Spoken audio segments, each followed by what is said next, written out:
when we talk about gaslighting, we also talk about toxic relationship. Have you, I know that I'm going to get a little bit personal here. Have you ever experienced a toxic relationship? Must be the new set. Yeah, I know, right? Yes, actually I have. In fact, now that I've seen the definition of gaslighting, I have been both in a toxic relationship that was an incidence of gaslighting. I don't know, is that the proper term to use it? Right. So let's say I would be accused of things that perhaps I didn't feel were true.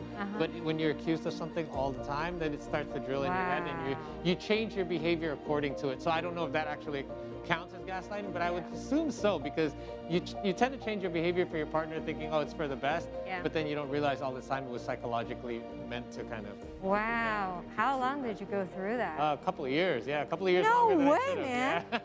Woo, you're patient. But we're all better for it. I'm a better person because of it, because we learn from these experiences. But not everyone is so lucky, obviously. Absolutely. And we are exactly going to talk about this phenomenon called gaslighting, and that's why today we have an expert. She's the clinical psychologist, Pingkan Rumondor. Good morning, Mbak Pingkan. Morning. Good morning, Marisa. Thank you so much for joining us this morning. I guess the term gaslighting, people are getting more familiar to this term, especially the young generations, because they get a lot of psychological references from the internet. But in your own words, Mbak Pingkan, what is exactly gaslighting? Gaslighting is actually a trick that is a signature style by narcissistic personality disorder, which is a manipulation to gain control over someone. So it's actually an emotional abuse, but they do it so subtly that the person who is the target didn't actually know that they are being abused. Right. What sort of behavior or tactics do gaslighters do usually? Well, if we begin from the start, they will actually love bomb you. They will shower you with love. They will open up and they will tell you their secret. So they are trying to make you think that you can trust them and you can be vulnerable to them.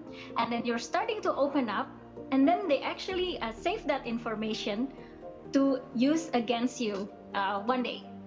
So that's the first. And then? And second of all, they would lie. They would do simple lies, small lies, like in the movie of Gaslighting. They would lie about not knowing that they actually dim the light, but they accuse you to that you are dimming the light, or maybe someone else's. There are someone else's in the house, and accuse you of doing something. So that simple lies, that small lies, and it actually a mean to deny your reality. So that's the main characteristic of gaslighting. They deny your reality, they trivialize your feelings, they minimize your experience, and they deflect from talking things that are important for you. What's the objective of gaslighting, Mbak Pingkan? What is the objective of a gaslighter gaslighting someone that they're supposed to love, right? Well, actually, it's a very unhealthy coping mechanism. So behind that, in very mean strategy, there's actually a very, vulnerable ego. So they use it to actually defend themselves because they don't know how to defend it in a more healthier way. So when they blame you for something, they actually kind of project their own insecurities. So that's why this trick is usually done by people with a narcissistic personality disorder, and maybe some of them do it intentionally, but some of them just do it because that's the way that they knew, because it's their trait. And keep in mind that people with narcissistic personality disorder, they don't have regret, they don't have empathy to others. They don't have remorse. So it's like they're doing it without really understanding the effect to their partner. So it's actually a way to defend yourself. So it's interesting on how we deal with it, knowing that it's actually a form to kind of defend yourself if that person is having NPD. So we need to understand that, so we don't feed that trick, right? We don't want them to even protect themselves more. So if we understand that, we know that one of the most effective way to deal with it is actually to disengage. Whoa. Do not explain yourself. You know that you know what you know. You know that you are right. You know the facts. Keep it for yourself, and do not try to argue with them. Did you disengage, Paul? I did. When you realized, like, whoa, this is unhealthy. What? I did, but I didn't do it fully. And I think that's part of the trap that you fall into. Once you fall into a trap, it's kind of hard to climb out of it. Don't you agree, right? So I want to ask, actually, before you even get to that point, there were times that now that I'm reflecting, there were times where I didn't realize what I was going through at the time. So basically, I would say that this is one of the more difficult ways of abuse to recognize, because if it's straight up verbal abuse or physical abuse, unfortunately you can see it or you can feel it. Yeah. But in this case, it's kind of like when you put your hand under cool water and you slowly turn it hot, and then you don't realize your hand is under hot water. So it takes place over time. And so my question would be, how do you identify that you're going through something like this if you don't even realize it's happening to begin with? Well, the easiest sign is if you have the feeling that you need to record anything that your partner say. Right. Probably you are gaslighted, because you know that something is wrong, but you didn't actually know what is wrong. Right. But you feel it in your gut that this is not right.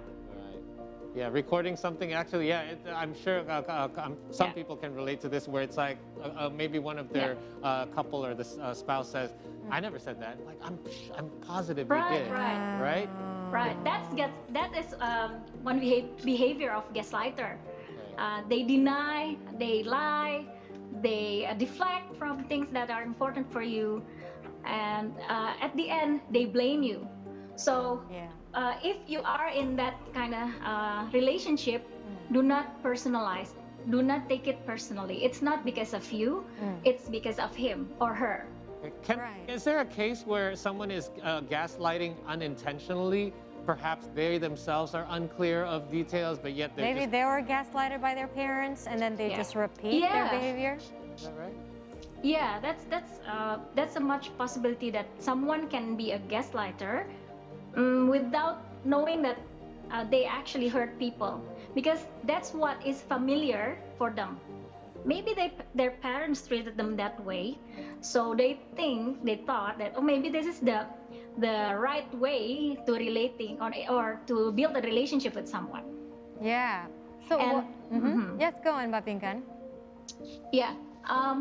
Actually, being a children or a child of narcissistic parents or parents who gaslight you makes you even vulnerable to become a victim of gaslighting in another relationship, because the familiarity, you think that, oh, okay, I know this, I have experienced this before, and maybe they are right, because my mom or my dad also does this to me or did this to me. Yeah, it's like the complexity of love from parents to a child, because it's like we think that our parents are always right, when actually when we grow older we realize, oh, actually some of the things that they did is actually not right, but it was all wrapped up in this thing called love. So that's why it becomes confusing when you choose a partner. You choose a partner that is similar to your parent in some ways. Is that correct? A lot of times. Mbak Pingkan? Yes. Yeah. So what is the impact of someone who is gaslighted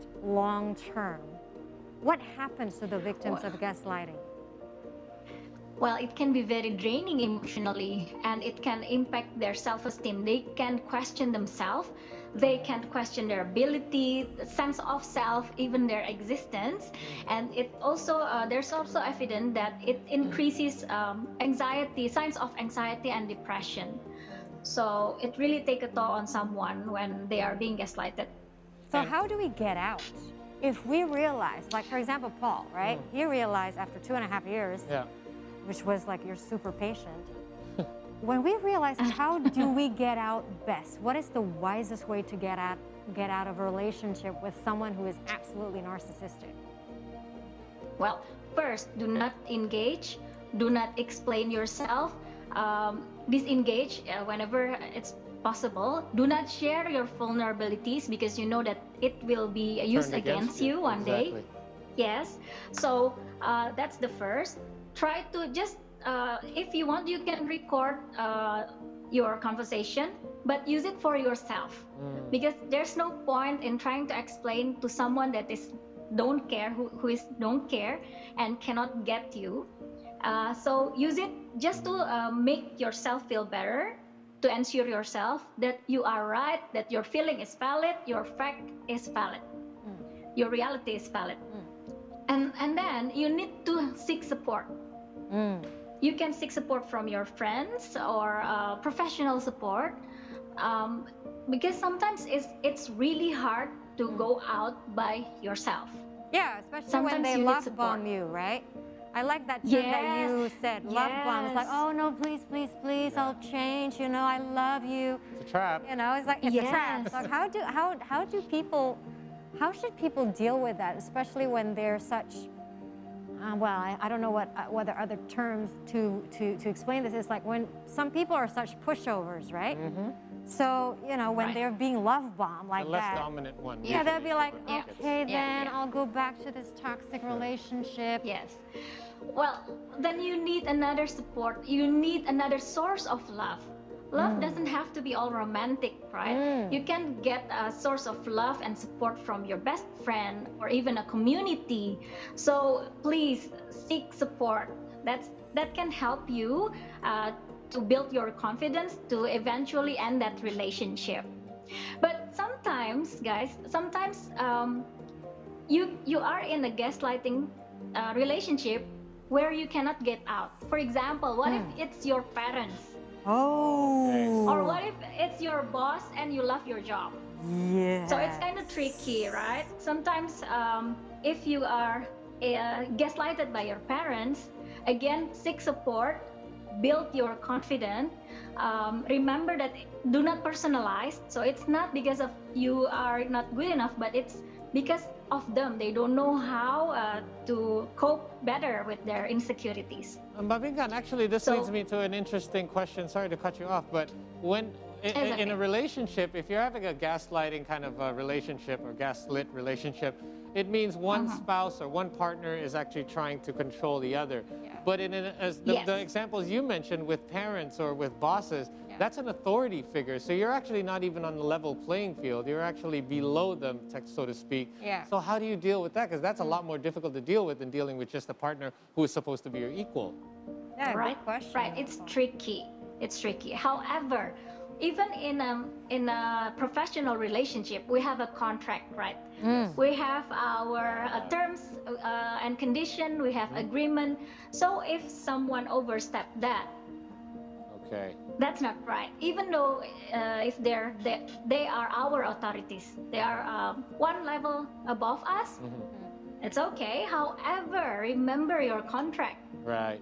Build your boundaries. Okay. Right. You don't want to be a doormat even for your boss. Yeah. Even your boss has a boss. Right. All right. Okay. And you can always go back to the contract. Sure. I have one last question. How do we know that we're gaslighted? What sort of symptoms do we feel usually? Yeah, we feel confused. We feel like maybe I'm the wrong one. Maybe I am insensitive. Maybe I'm being not reasonable, something like that. And I know that there's something wrong. I feel it in my gut. Therefore, I feel the need to record everything that my partner said, just to make sure that I'm getting it right. Okay. So when you feel the need to record, that's that's your sign. By the way, recording also counts like if you need to screenshot your conversation from the past and then show. That's actually a form of recording, just to prove that you're right. Right? Because you're not necessarily hiding your phone with record mode under the couch and try to catch a conversation. A lot of us do that without realizing. We screenshot and say, remember when you said this? Wow. Perhaps because we're victims of gaslighting. You know, this reminds me of one of the episodes in Black Mirror. That series in Netflix. Which one? I like them all. I think there's they record each other. Oh yeah, yes, and you can play back. You can play back the videos or play back the past. Oh my God.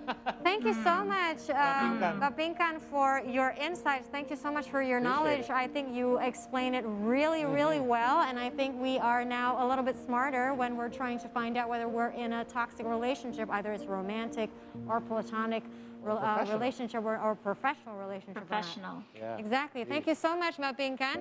Have a lovely You're day. welcome. Stay safe always. Thank you. Thank you. Wow.